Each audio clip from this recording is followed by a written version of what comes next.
All right, guys, the final reverb type that we're going to get into with this series is a spring reverb. And thanks to Dave Pensado and his guest, Justin Niebank, you can go check that episode out. We have kind of an introduction to spring reverbs on vocals, and something I never would have thought to apply it as a guitar player. I'm familiar with spring reverbs coming from like my old Fender amp or the hardware, but those guys thinking outside of the box, it was a really cool thing, and you can go check that episode out. We're going to break in. I've been using them a little bit on guitars lately and things like vocals, but there's a song by the White Stripes called The Hardest Button to Button that has a great use of spring reverb. So I want you to take a listen to this, and then we're going to talk about it.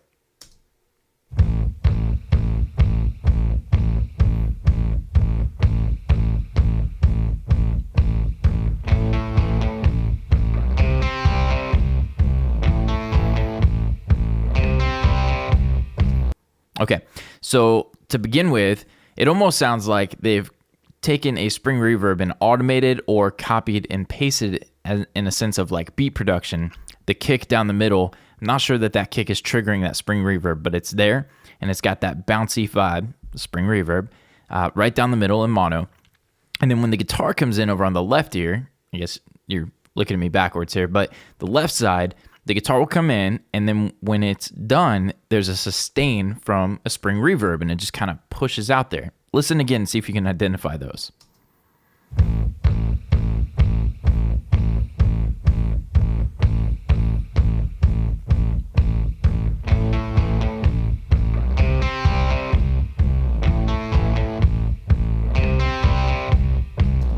Cool.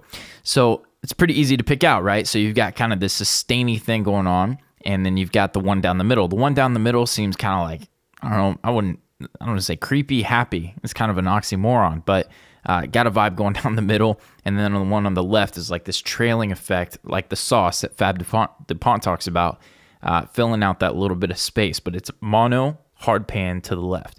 Kind of a cool thing, right? So there's that spring reverb introduction. Let's go pull this guitar open, and let's see what we get from this guy right here. So here's a guitar. I've got it in solo. The spring reverb is off at the moment. Let's hear what the guitar is doing.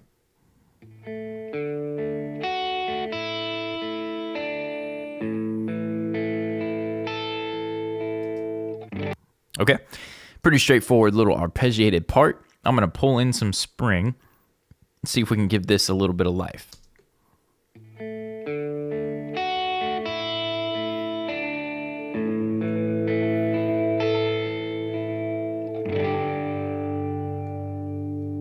Okay, kind of cool. Let's try panning that all the way to the left and see what we get.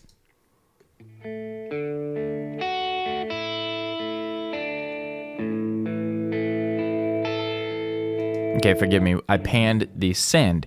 If we want that reverb to show up on the left, we got to pan the reverb. So let's go down and grab the mono spring, and let's shove it all the way to the left side. Hard pan left. Back up to our track. Let's hit play and see what we get.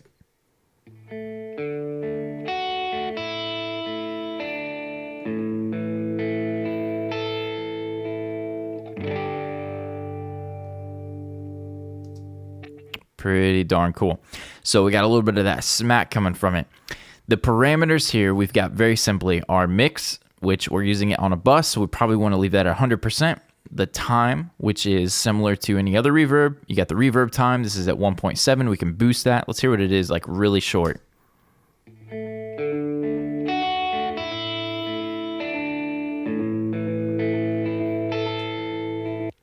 Okay, just a quick repeat, almost like a slap delay or a simple delay. You think about feedback.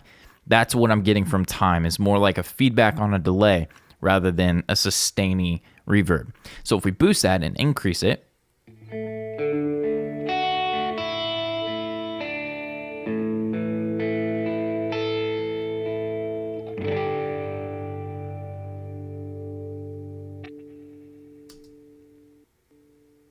still going, right? So that could work. It's kind of cool, maybe for a ballad vocal. And there you go, there's time. Now, pre-delay we haven't talked about yet, so shame on me for not mentioning this before. But I took a quick screenshot of something. Let's go pull that open. Got all my videos here.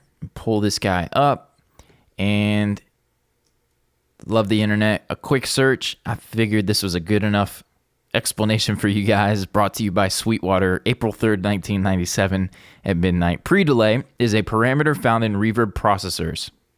Great.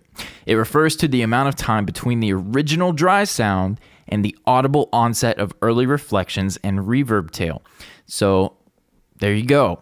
The pre-delay is going to add space between the original dry sound of the guitar, the vocal, whatever, and when the early reflections or the beginning of reverb takes place. So there's a little bit of a gap. If you think about the waveform, you would think hit of the sound, little bit of space, then the reverb's going to start, as opposed to the sound and the reverb taking place at the same time.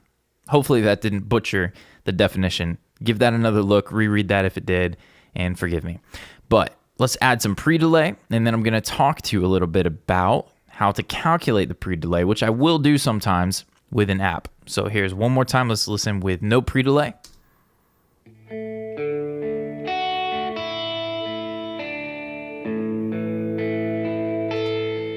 Okay, and now we're going to boost. Let's go about halfway up so we can exaggerate what the pre-delay is going to do.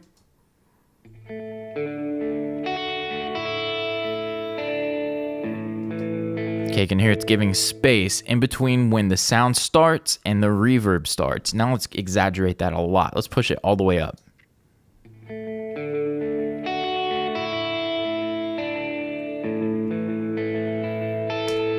Pretty cool, right? So we can add space to preserve some of that dry initial transient on a vocal or a guitar, but then allow the reverb to still have an effect, but not drown out the initial transient.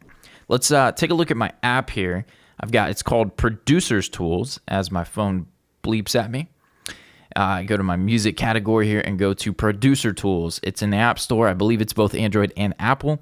And there's a couple of really great features in here. You guys who followed me for a little while, you know I use the frequency translator all the time when I'm working on low end and dealing with things like R bass or different frequencies I want to find and remove. I'm not down with remembering every single frequency and whatnot. I maybe should study that. But anyways, there's a delay calculator in here. And if I open that up and I take a look at the tempo, let me close my plugin for a minute, come back, I'm at about, I doubt that I'm at 169, but if I went to, actually, I'm pretty sure it's half that. And let's see, 169 divided by 2, we get 84.5. So if I go back to my Producer Tools app and go to 84, give or take, come down here, let's see, go to 84, 85, it will tell me a quarter note at that tempo is roughly 714 milliseconds. And I've got 8th note, 16th note, 32nd, 64th, etc.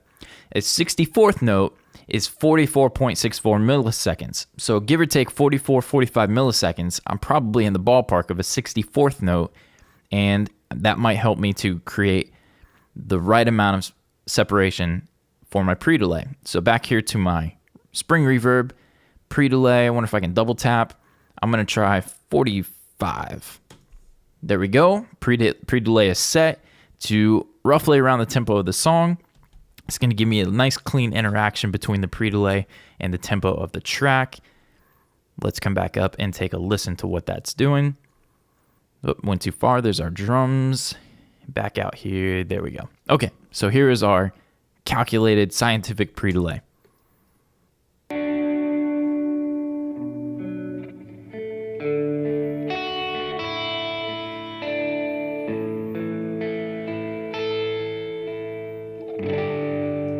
I think that sounds awesome. I think it sounds way better. The other thing to try maybe would be to go to a 32nd note, which is 89, 90, give or take, pretty much doubling that. Let's go 90, and let's see what that sounds like.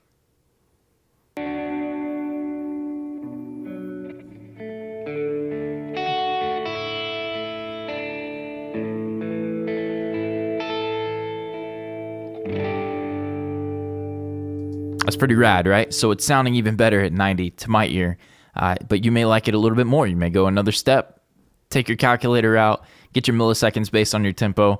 A great way to check that. So there's pre-delay. Let me make sure if there were any other things I wanted to know about Spring Reverb. Give them a try on vocals, give them a try on other instruments. Typically I'll use them on guitars or vocals, but who knows, it may sound awesome like you just heard with the Jack White track or the White Stripes on kick drums, other guitars, yada yada.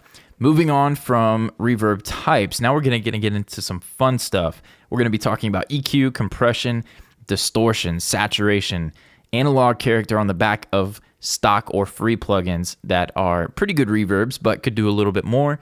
We're going to add some character to those, and then we're going to get into the step-by-step breakdown of removing all of these reverbs, looking at the tracks as I process them, but only adding in different rooms, different chambers, sounds, mixing with ambience, adding these reverbs in, and building the depth, height, and width of this track using reverb. So moving on into that next video. Thanks guys for keeping with me.